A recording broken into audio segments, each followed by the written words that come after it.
विज्ञान जगत में चंद्रयान-3 की गगनचुंबी सफलता हर देशवासी को गर्व से भर देती।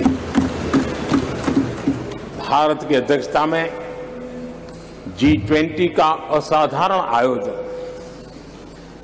विश्व में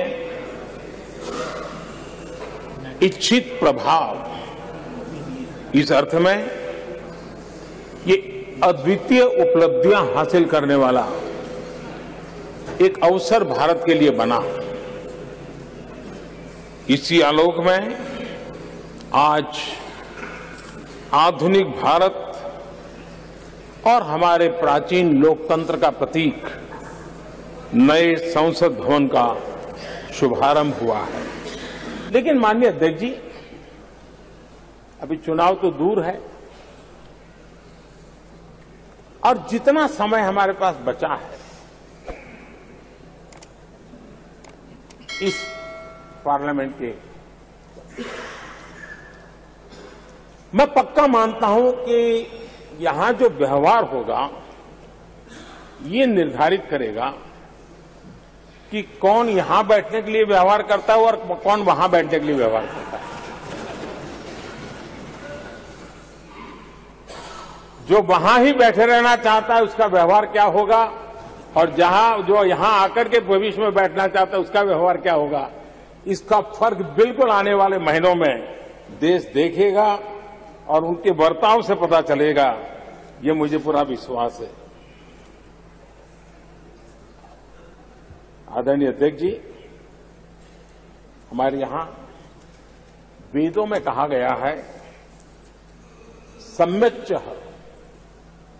सब्रता भूत्वा वाचम वदत भद्रया, अर्थात हम सब एक मत होकर, एक समान संकल्प लेकर कल्याणकारी सार्थक संवाद करें।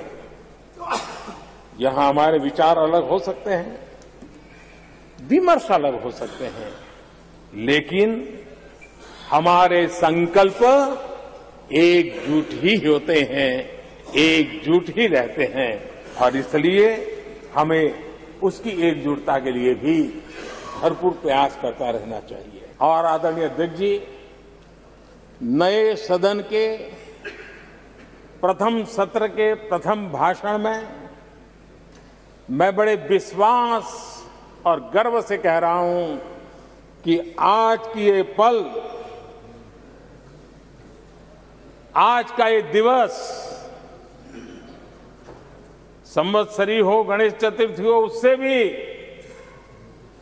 आशीर्वाद प्राप्त करते हुए इतिहास में नाम दर्ज करने वाला समय है।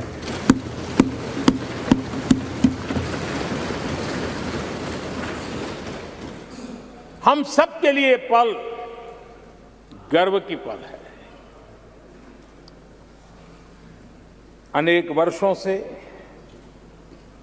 महिला आरक्षण के संबंध में बहुत चर्चाएं हुई हैं, बहुत वाद विवाद हुए हैं। महिला आरक्षण को लेकर संसद में पहले भी कुछ प्रयास हुए हैं। 1996 में इससे जुड़ा बिल पहली बार पेश हुआ था। अटल जी के कार्यकाल में कई बार महिला आरक्षण का बिल पेश किया गया, कई बार, लेकिन उसे पार कराने के लिए आंकड़े नहीं जुटा पाए और उसके कारण वो सपना अधूरा रह गया। महिलाओं को अधिकार देने का, महिलाओं की शक्ति का उपयोग करने का वो काम, शायद ईश्वर ने ऐसे कई पवित्र काम के लिए मुझे चुना है।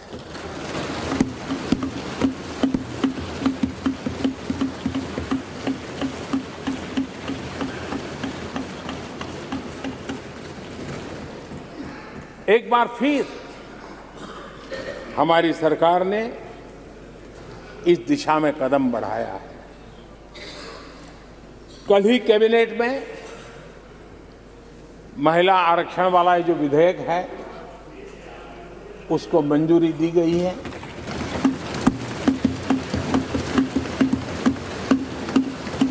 आज 19 सितंबर की ये तारीख इसीलिए इतिहास में अमरत्व को प्राप्त करने जा रहे हैं। आज जब महिलाएं हर सेक्टर में तेजी से आगे बढ़ रही हैं, नेतृत्व कर रही हैं, तो बहुत आवश्यक है कि नीति निर्धारण में, पॉलिसी मेकिंग में हमारी माताएं, बहनें, हमारी नारी शक्ति अधिकतम योगदान दें, ज्यादा से ज्यादा योगदान दें। योगदान ही नहीं, वे महत्वपूर्ण भूमिका निभाएं। आज इस ऐतिहासिक मौके पर नए संसद भवन में सदन की पहली कार्यवाही के रूप में, उस कार्यवाही के अवसर पर देश के इस नए बदलाव का आह्वान किया है और देश की नारी शक्ति के लिए सभी सांसद मिलकर के नए प्रवेश द्वार खोल दें। इसका आरंभ हम इस महत्वपूर्ण निर्णय से करने जा रहे हैं। विमेन लेड डेवलपमेंट के अपने संकल्प को आगे बढ़ाते हुए हमारी सरकार आज एक प्रमुख संविधान संशोधन विधेयक प्रस्तुत कर रही है। इस विधेयक का लक्ष्य लोकसभा और विधानसभाओं में महिलाओं की भागीदारी का विस्तार करने का है। नारी शक्ति वंदन अधिनियम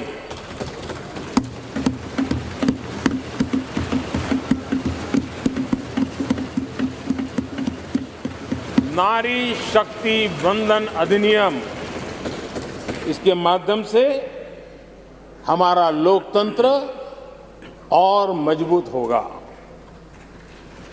मैं देश की माताओं, बहनों, बेटियों को नारी शक्ति वंदन अधिनियम के लिए बहुत बहुत बधाई दूंगा।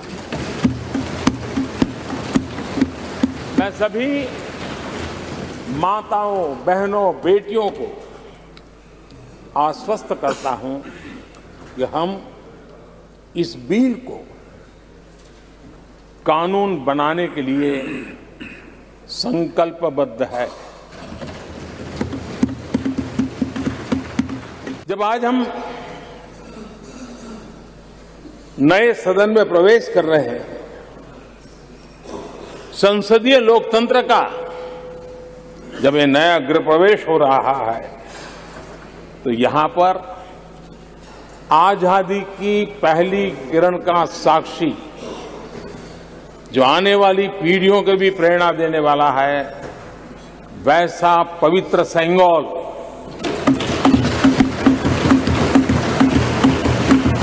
और ये वो सेंगोल है जिसको भारत के प्रथम प्रधानमंत्री पंडित नेहरू का स्पर्श हुआ था। ये पंडित नेहरू के हाथों में पूजा विधि कर करके आजादी के पर्व का प्रारंभ हुआ था और इसलिए एक बहुत महत्वपूर्ण अतीत को उसके साथ ये सेंगोल हमें जोड़ता है। तमिलनाडु की महान परंपरा का वो प्रतीक तो है ही, देश को जोड़ने का भी, देश की एकता का भी वो प्रतीक है और हम सभी माननीय सांसदों को हमेशा जो पवित्र चेंगोर पंडित नेहरू के हाथ में शोभा देता था, वो आज हम सबकी प्रेरणा का कारण बन रहा है। इससे बड़ा गर्व क्या हो सकता है। नए संसद भवन की भव्यता आधुनिक भारत के महिमा को भी मंडित करती है।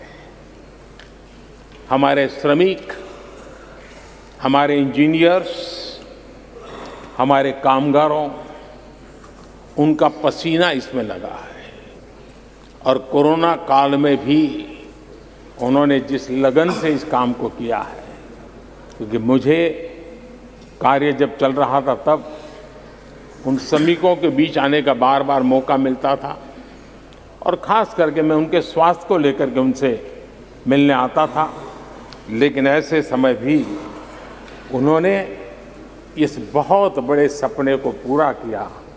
आज मैं चाहूँगा कि हम सब हमारे उन श्रमिकों का, हमारे उन कामगारों का, हमारे इंजीनियर्स का हृदय से धन्यवाद करें, हृदय से, क्योंकि उनके द्वारा निर्मित भावी पीढ़ियों को प्रेरणा देने वाला है।